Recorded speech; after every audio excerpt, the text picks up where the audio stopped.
C'est comme ça tous les soirs depuis des semaines. À travers Montréal, à 20h, le concert des casseroles commence. Aux fenêtres, sur les balcons, puis dans la rue. Je pense que les voisins se sont jamais autant parlé, puis vus, puis je trouve qu'il y a vraiment un beau mouvement de solidarité. Depuis plus de 100 jours, les étudiants contestent la hausse des coûts de scolarité. Mais la grogne a gagné d'autres couches de la population.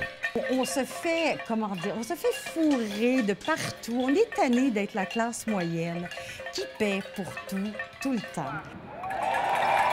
Cette semaine, les avocats de Montréal se sont même joints à la foule en robe pour dénoncer la loi spéciale du gouvernement qui veut réprimer plus sévèrement les manifestations. Et premièrement, le gouvernement doit changer son approche, qui jusqu'à présent a été de dire aux étudiants « allez vous faire foutre, hein? Et si vous n'êtes pas content, on va vous taper dessus ». Bien, en fait, nous, on a une revendication principale, c'est le gel des frais de scolarité. Donc, on espère que la ministre va être prête à toucher à ce sujet. Valentin et Laurent ont adhéré au mouvement dès le début. Ils manifestent régulièrement. Les deux ont déjà été arrêtés. Cela ne les intimide pas pour autant. C'est pas quelque chose qui fait peur, puisqu'on sait que c'est pas raisonnable comme amende, que c'est pas justifiable. Donc, on va y retourner. Sur le web, entre copains, le débat est très animé. L'augmentation des coûts de scolarité aura des effets, mais il est aussi question de principe et de valeurs.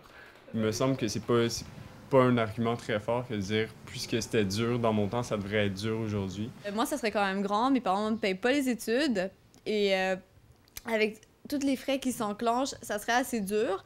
Je trouve que c'est pas un luxe d'avoir accès à une éducation qui devrait être en fait abordable pour tous. Daniel Lachance est un dirigeant syndical averti. Pour lui, la grogne des étudiants est le signe d'un malaise bien plus vaste. Ce n'est pas une question économique, c'est une question politique, une question idéologique.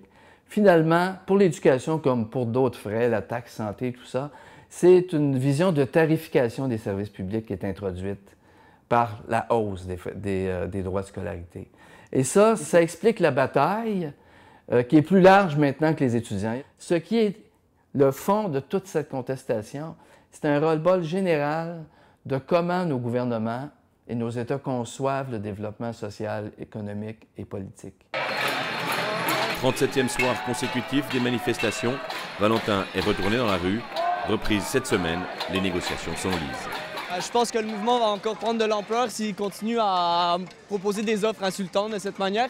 On sait que le Grand Prix arrive à grands pas, puis que c'est une cible économique très très forte là à Montréal.